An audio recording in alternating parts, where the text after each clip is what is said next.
Raiders are in the Motor City looking for redemption. Will the usual suspects get them back in the win column? Or will Aiden Hutchinson, Jared Goff, and the Lions continue their dominance at Ford Field? It's all ahead on the Silver and Black Show, starting now.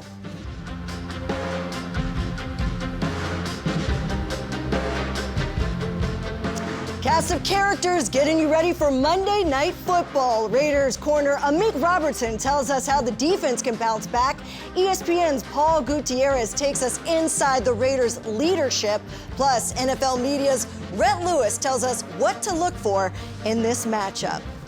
Welcome into the Silver and Black Show. I'm Amber Theoharis. Tough week. The Raiders not only lost to a team they should have beaten in the Bears, they lost an opportunity to get above 500 for the first time since January 2021. This week, they head to the Motor City to take on a Detroit team who's also had a rough go of it. The NFC North leading Lions were stunned by the Ravens 38-6 last Sunday.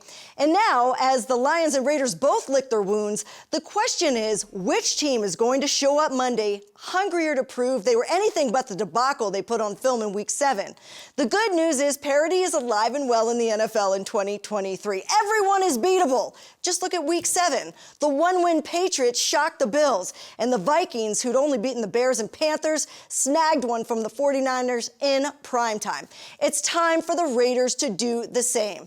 Never mind the point spread. Never mind the predictions. Go into Motown and get back in the win column. And to talk more about the matchup, let's say hello to my old friend, NFL Media and SiriusXM's Rhett Lewis. Rhett, it is great to see you, my friend. How you doing?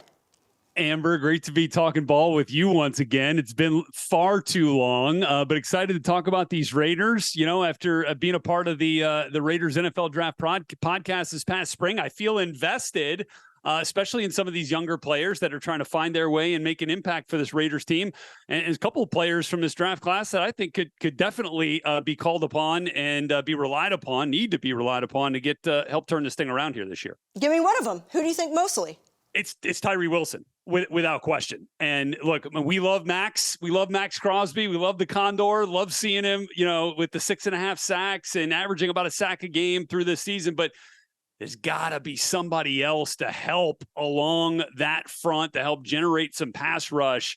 You know, nobody else with over a single sack outside of Max. So I think, you know, as Josh McDaniels has said, Tyree, they're putting more on his plate each and every week in practice. It's time to start seeing that in the games. He's more than capable of it with that wingspan. I'd love to see him in tandem with Max Crosby, wreaking havoc on Jared Goff and company in Detroit on Monday night. Yeah, and last week against the Bears, according to PFF, had one of his best games as a pro, so he's on the up and up. There you go. But as I just mentioned in that open, the Lions laid an egg against the Ravens, and it was very surprising for a team. A lot of people have competing for an NFC title. What was their Achilles heel in that game with the Ravens? Yeah, look, I think it comes down to a few different things. And look, they ran into a buzzsaw. And I think with the Ravens kind of rediscovered what they do well. And that's, you know, letting Lamar Jackson cook a little bit and seeing him, you know, one of his best games as a pro, getting Mark Andrews involved. You know, I think when you look at it in terms of what the Raiders can do against the Lions, I think you're encouraged by what Mark Andrews did against Detroit. And, you know, maybe Michael Mayer can find some success like we saw a couple of weeks ago when he was more involved in the pass game and finding some of those seams through this Lions defense in the middle of the field. So, you know, for the Lions, I think it just kind of came down to they got behind early. They dug themselves a hole. There were some mistakes that they inflicted upon themselves and that they were vulnerable in the pass game. And so, you know, with Jimmy Garoppolo on the mend, I think that could spell some good things for Vegas this week as they head to Detroit. Yeah, I'm sure they'd love to see Michael Mayer get some of those big chunk plays, especially on first down, like the Ravens were able to do. Dan Campbell has turned this franchise around after that interesting first press conference where he was talking about biting kneecaps. They've kind of done that. They've gone 10-3 going back to Week 13 of last year. Describe the culture he's created that they're buying into. Grit. Toughness, like it really is. It's the embodiment of a head coach's personality, and I think you see that a lot. And that's why that game against Baltimore was kind of uncharacteristic and one that I don't think anybody really expected.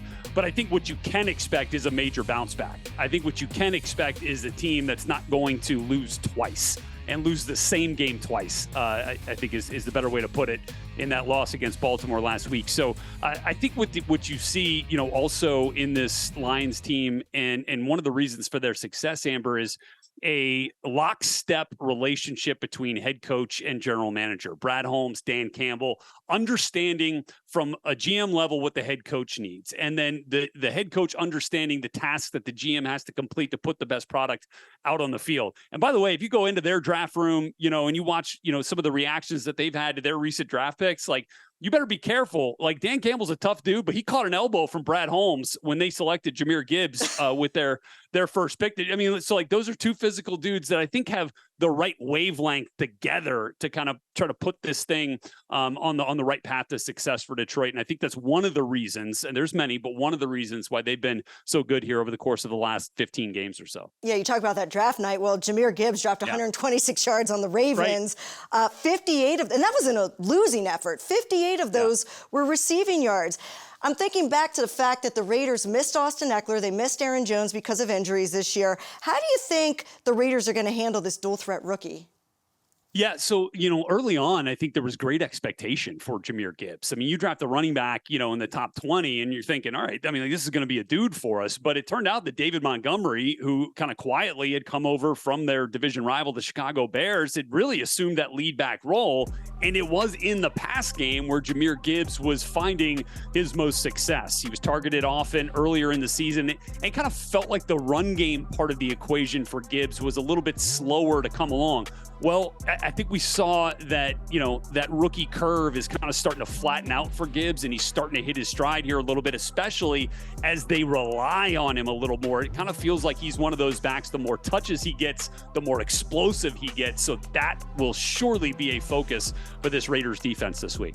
Well, Jared Goff is going to be a focus, and it's interesting. He was traded away by the Rams, in 2021, and now he's, I say elite quarterback, at least at home. At home, right? Yeah. He's been dominant. 30 and this game is in Detroit. 30 touchdowns, 5 interceptions at home, going back to 2022.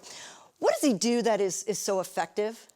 Well, look, he's always been a really natural thrower of the football. And that may sound very simple, but that is one of the things that we loved about him coming out of Cal. And like, that's one of the things that was easy to see on the tape when the picture was clear. And when, he had some time to throw it, man, he has a fantastic arm, and he's got he can make all the throws, and he can be really accurate. And look, I think, to a certain extent, this has been a really good fit for him in Detroit. And so Ben Johnson, the offensive coordinator there in Detroit, is a really creative dude. And I think, in some ways kind of brings out the best of Goff, what Sean McVay did when they were together in LA for those Super Bowl run, now 4 or 5 years ago now. But so I think he's kind of found some of that. And then there's a more consistent feel for what is expected of Jared Goff, down in, down out.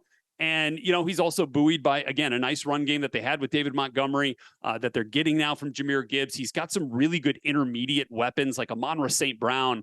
I'm not saying he can't, run the deep routes, but man, he is lethal in some of those, those crossing routes, those spot up routes, those dig routes. And I think that's kind of where Jared Goff really excels. Like we saw when he was with the Rams trying to hit Cooper Kupp. And some of those similar type plays. So I think it's kind of a confluence of things. It's play caller, it's playmaker, and it's Goff kind of coming into his own too, and just kind of continuing to improve as he's gotten deeper into his career. Yeah, you say natural passer. One thing he does is he slings it downfield. They're top 4 in chunk plays. How do you think this matchup with the Raiders secondary will look? Well, here's the thing. I mean, if you want to point to positives, like the Raiders haven't allowed a ton of passing yards this year. I mean, they're among the best in the league in terms of pass yardage, allowed, but they're also way up there in allowing opponent quarterback passer ratings. So, quarterbacks have been efficient against the Raiders. They have not been as explosive and as productive, which, I think will really be put to the test this week. As you mentioned, the Lions can find chunk plays, and they do it, with Amon-Ra St. Brown. They do it with Josh Reynolds. I think, we've seen it do even with Marvin Jones. And then Sam Laporta, kind of factors into that as well, the rookie tight end out of Iowa. So they find a way, and he's got terrific ball placement. He can put it on receivers in a way in which they can then take it and run and make plays. And so they've got some good run after catch ability there too. So I think this Raiders secondary will be tested, but I think, mostly what you want to try to do is, keep everything in front of you here in a game like this. Keep doing what you've been doing from a secondary perspective, and just, be sound in your tackling, and don't let that 5-yard gain or that 7-yard gain turn into a 15 or 17-yard. You mentioned Sam Laporta. Let's put your NFL draft hat back on. I know you do a lot of work on these rookies. Tight ends are historically slow starters, but not Sam Laporta. Why is he having success early? Well, I think one of the things is, you got to look at what tight ends have been asked to do in college. And I think, a lot of times you don't necessarily see like a true, wide tight end that's asked to, be both a receiver and a blocker. And there's certainly plenty of schools that do it. I mean, look at Michigan and, well, what do you know? Look at Iowa. That's what he was asked to do in college in Iowa City. And he is, comes from a tight end factory there at Iowa. They coach him up. They expect a lot out of them. And, they produce. And so I think, he has a really good understanding of the game. He's got a great frame. He's got an NFL body. He can hold up in the run game, and he's been really good in the pass game. I mean, shoot, he's Iowa's leading receiver last year. So, I mean, it shouldn't come as any surprise that he's been, one of Jared Goff's favorite targets this year. I think he's only going to get better. I think it was a phenomenal pick by them.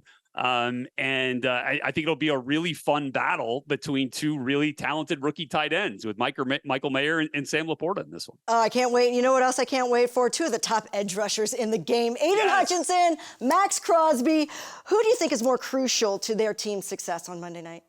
It's Max, no doubt. It's Max, and I think if you ask me that question with any opponent and any edge rusher on that opponent that the Raiders are facing, it's Max. Max is the heartbeat of this team. He is the heartbeat of that defense. And look, it feels like he's the only edge rusher in the game that plays every flipping snap. And I think you can count on 100% effort on every snap, and you can count on him finding production each and every snap. And he's making opposing tackles and opposing quarterbacks feel him even when he's not getting to the quarterback. He gets it done in the run game too. Max will be massive in this game because look, there's two really good tackles here for the Lions. Penei Sewell, Taylor Decker. They've got a really good offensive line, and Max has got to cause absolute havoc. Now on the flip side, I think if there's one area where you'd like to see the Raiders offense and the Raiders offensive line in particular kind of start stepping up a little bit, it's that right side. And oftentimes you'll see Aiden Hutchinson come off the offense's right side. So they're going to be really tested this week. So it's Max on the defensive side, but man, the Raiders got to be stout up front on that right side of the offensive line in particular this week against the Lions. It's always good to see two stars in this game, in the same game. So we're looking forward to it. And Rhett, thanks so much for your time. Good to catch up with you, my friend. Always a pleasure to talk to my friends at Raider Nation. All right, still to come here, he has been the next man up, and he has answered the call. Raiders corner Amik Robertson joins the show next to tell us how this defense can get back on track. The Silver and Black Show is brought to you by Cox, proud partner of the Las Vegas Raiders. Allegiant, the official airline of the Las Vegas Raiders. Low fares, non-stop flights. Book now only at Allegiant.com. 1800, the best taste in tequila and official partner of the Raiders. Goff, deep again, wide open, making the grab and taking it in is St. Brown. Amon-Ra St. Brown for 24 yards. So just like that, 35-24, Lambeau leap right into the arms of some Lion fans. He's kind of, there's a Golden Tate element to him. Okay. Very tough, hard to tackle. When he gets the ball in his hands like a running back, but he's one of the league leaders in contested catches. He's not a super tall guy, but I think that tells you all you need to know about Goff's confidence in throwing the ball to him in coverage, and he'll fight for it. He's got great hands, and he's really learned in a short time in his career how to be a savvy route runner to create space and separation. For the full interview of Josh McDaniels with JT the Brick, visit Raiders.com or the Raiders official YouTube page.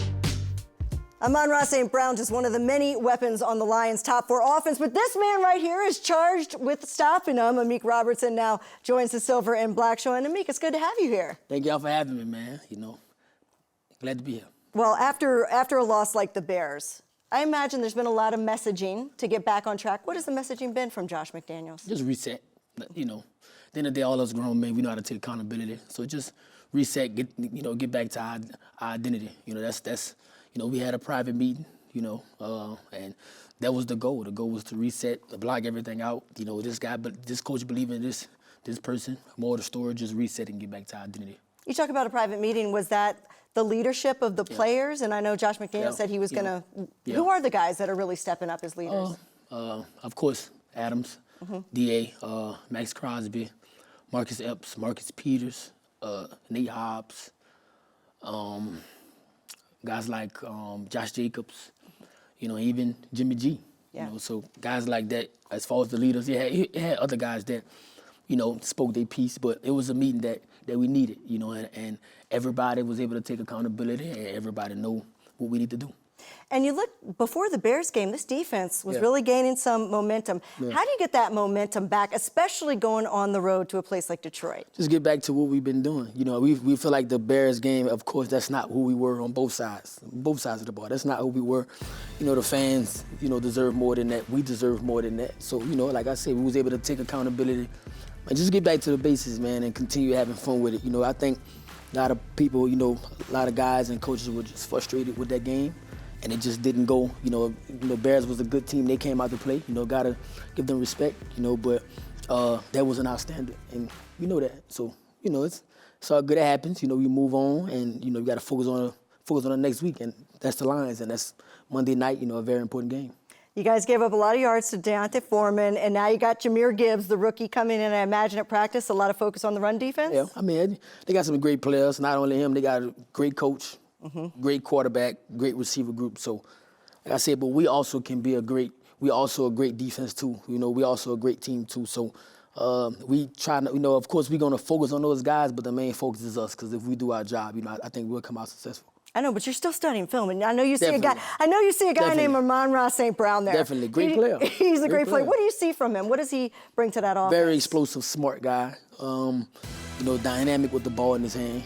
They do a lot of things, and they scheme to help him be successful, but gotta give a hats off to the coordinator, to the head coach. They put him in good position to make plays, so we gotta do whatever we can to eliminate, those explosive plays. It is next man up. It's that kind of a league. Definitely. There's been a lot of injuries to the secondary, and you've done a great job stepping in for Nate Hobbs. You had that big play against the Packers. That was so exciting. I still like watching the highlight of that. But what has allowed you to elevate your game continuously? I think the passion and the love. I tell guys all the time. I tell my teammates all the time, man. When we're having those conversations that I love this game. So that's what really got me here. Of course, people doubting me. And whatever, saying I was this and that, but I kind of fueled off it. But I think what I bring to this game, I have passion, and I just love it. I've been playing since I was 5. So it's like bringing that passion to the game, and whenever my number's called, I'm always ready. I prepare like I'm a starter or like I'm a play, so if that's corner, nickel, whatever, I feel like I'm a versatile player. So whatever they need me at, that's what I do. I try to put myself in position to make plays. Yeah, and we're seeing that production out on the field. Let's go back to that Packers game where you had a really big play. The linebackers, though, your linebackers played very well. And one thing I noticed looking at that Ravens-Lions game is that the Ravens defense took away the middle of the field from Jared Goff. Could that be a blueprint for you guys, for Patrick Graham? Definitely. It's a lot of things that we, went into. It's still early in the week. We haven't really dialed in deep. We started, but we haven't, it's still early. We haven't dialed in too deep on it. But I'm pretty sure that's one of the elements that we try to eliminate because, like I said, Goff is a very smart quarterback, so we got to do whatever we can to kind of slow him down because, we know he's a great quarterback and he's capable of making those big plays. Speaking of Patrick Graham, he had a great soundbite about evolving as a defense, but also listening to his players. Tell me about Patrick Graham. The moment he came in, man, the moment Patrick Graham came in, last year he was kind of like trying to figure guys out, but coming into this year, he had a players coach meeting himself, and was like, I don't want you guys to go out there and be robots. I want you guys to be you, F the play call. It's crazy. He said F the play call. Players, like the players out there is what helps us win, so at the end of the day, he wants us to go out there and play freely, and that's what he's doing now. But that shows that he trusts your instincts. Definitely. If he says a comment like that. Definitely, because he knows. I'm not trying to speak on just myself, but the conversations me and him had. He's like, I don't care about the coaches that was here at first. I trust you. I saw your tape. I know what you can do, and that's why I'm still here. Because he know, what I can do. He saw my tape. From college. He said he wanted me in the draft. Whatever, so it's like he believes in me and he wants me to, continue learning his plays and putting myself in position to make those plays. Well, I imagine that, well, I've seen it on film, that he has shown frustration with some of the lack of tackling. Yeah. That was one thing that he pointed out. How do you improve that? How do you practice that? I mean, we work on it we work on it every day at practice, but it's just it happens. Guys miss tackles, trying to do too much out there. I think sometimes it can be a lack of focus. And like I said, we took full accountability for that. He's supposed to be mad at that because the standard is, he have the standard for us to be high, So he wasn't wrong when he said that we were out there missing too many tackles because, of course, we don't have any excuses for that. That's, that was unacceptable, as a defense. And all we can do is, not build off it, but learn from it and, try to do better the next game. And lastly, just another area of growth, I imagine in the red zone, that's been a big area of focus. Are you guys excited to go out there and show in front of a national audience that you guys can shut teams down, a good team? Definitely. In the red zone? I know what we can do. I see it every day at practice. It's just sometimes we need to execute it in the game as well if we want to be successful. I know we can do it, and we will. Well, I'm looking forward to seeing you guys prove to everybody Yes, ma'am. on the road that you can come back with a win. Yeah. All right. Yes, ma'am. Thanks a lot, Amik. Thank you. All right, still to come, Raider Nation has had no problem expressing their opinions on social media this week, but it's not too early to panic, right? ESPN's NFL Nation's Paul Gutierrez gives us the state of the Raiders next.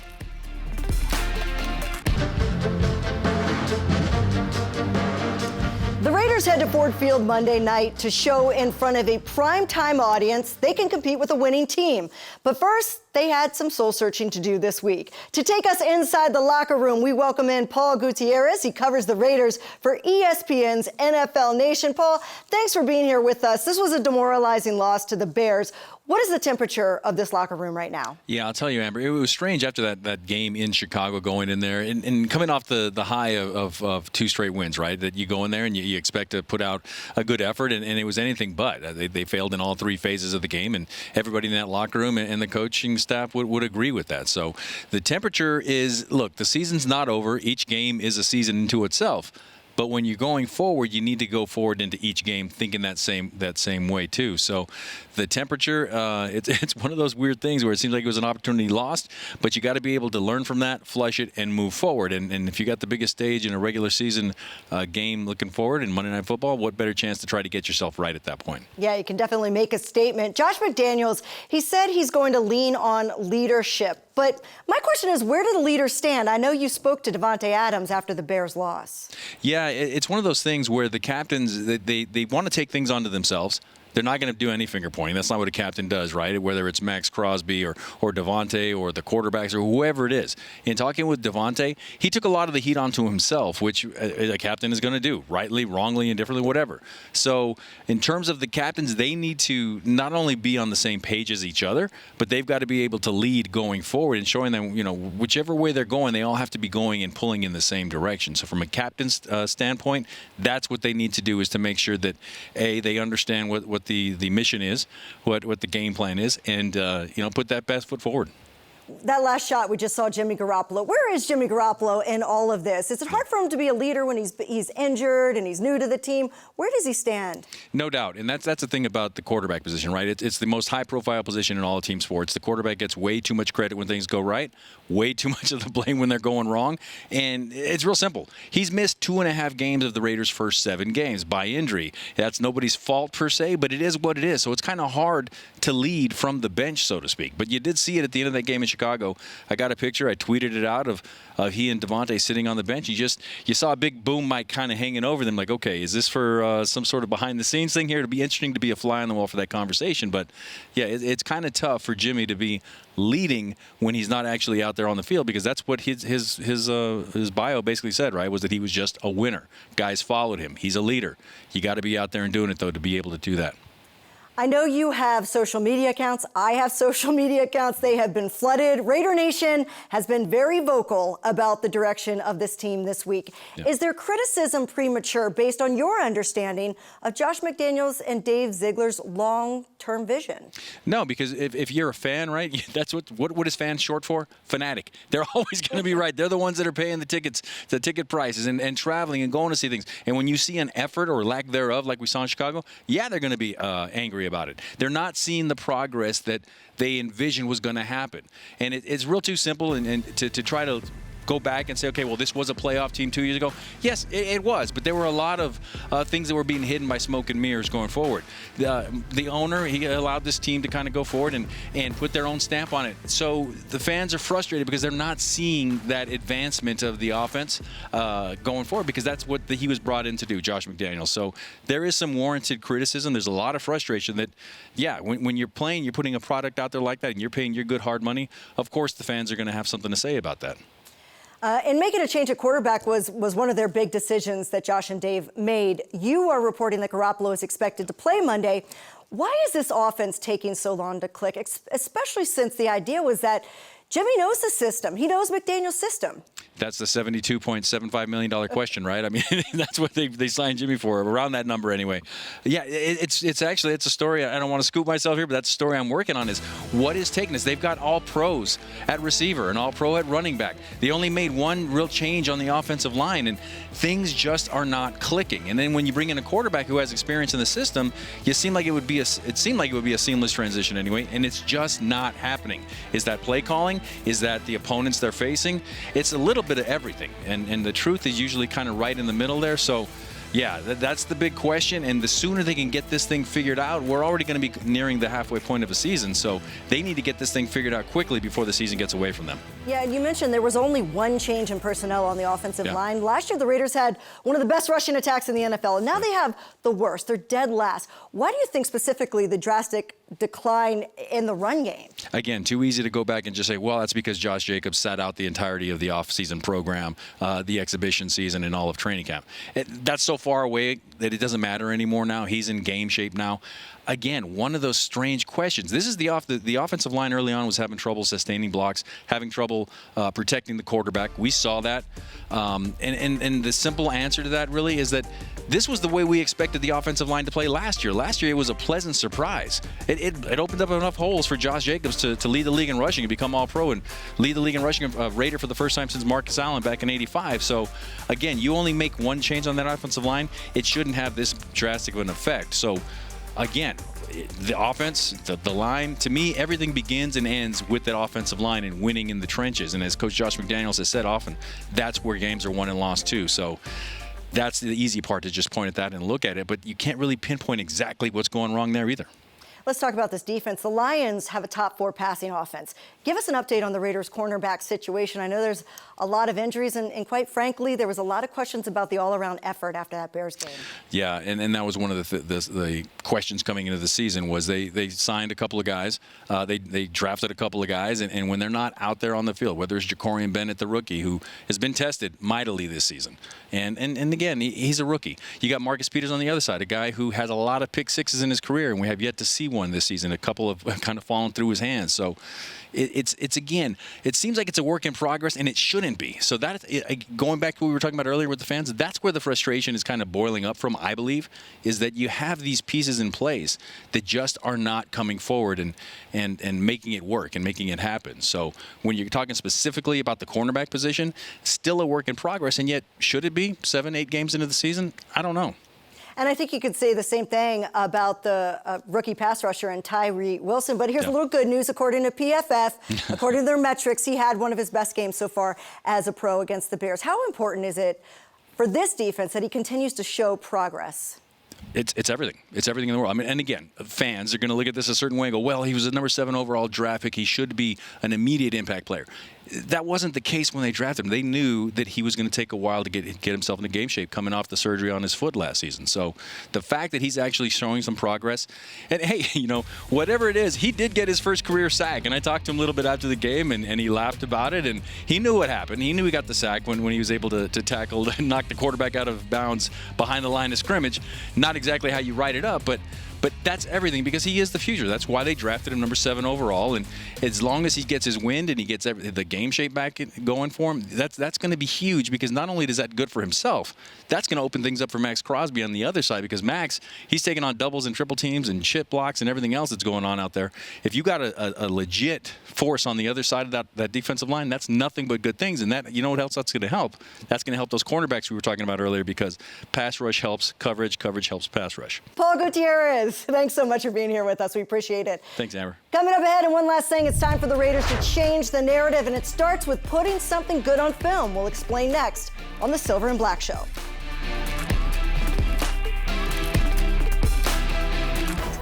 The Silver and Black Show has been brought to you by Cox, proud partner of the Las Vegas Raiders. Allegiant, the official airline of the Las Vegas Raiders. Low fares, non-stop flights. Book now only at Allegiant.com. Chevron with Techron gives you unbeatable cleaning and mileage. Chevron, together ahead. Time now for one last thing. This is a copycat league. Game plans aren't that hard to come up with. Right now, Lions head coach Dan Campbell is watching film. He's taking note of what the Raiders consistently can't do on offense and what they consistently can't stop on defense. And this season, the Raiders' offense can't run the ball, and the Raiders' defense can't stop the run, especially after the first point of contact. Patrick Graham says tackling is just one of the issues. Go into practice, when we start practicing tomorrow, just in terms of angles, closing the angles, get under control, wrapping up, basic fundamentals, and just practice it a lot. Just practice a lot. Because we're going to have to deal with it this week with Detroit. A lot of skilled players who are dynamic. I think they might lead the league in run after contact, or yards after contact, yards after catch, whatever it is. So we got our work cut out. He's right, and the Raiders are giving up 129 rushing yards a game. Most of those yards are to the outside. You can bet the Lions are looking at not just how Bears running back D'Onta Foreman was able to run last week, but where. Look at this number. Of the Bears' 173 rushing yards, 123 were off the left tackle. And it's not just the running backs. The Raiders need to keep the quarterbacks in the pocket as well. Russell Wilson threw a touchdown after scrambling to the outside in week 1. The very next week, so did Bills quarterback Josh Allen. Then Justin Herbert and Kenny Pickett continued to do the same because, well, they all watch film. And yes, even the undrafted rookie Tyson Bagent found success scrambling to the outside. They'll all keep doing it until someone stops them. Now, on the offensive side, every team Josh Jacobs faces will continue to stack the box until the Raiders prove they're a downfield threat. And so far, big passing plays haven't happened. McDaniel's offense is top 5 in facing stacked boxes, and one of the reasons for that is they're tied for last in receptions of 25 yards or more. It sounds simple, but if the Raiders want to get back to winning, they have to put a new narrative on film, starting Monday night. That'll do it for us. It's Raiders-Lions primetime Monday Night Football. Kickoff is set for 5:15 Pacific. We'll see you right here for Raiders Game Day after the game. Enjoy your weekend, everyone.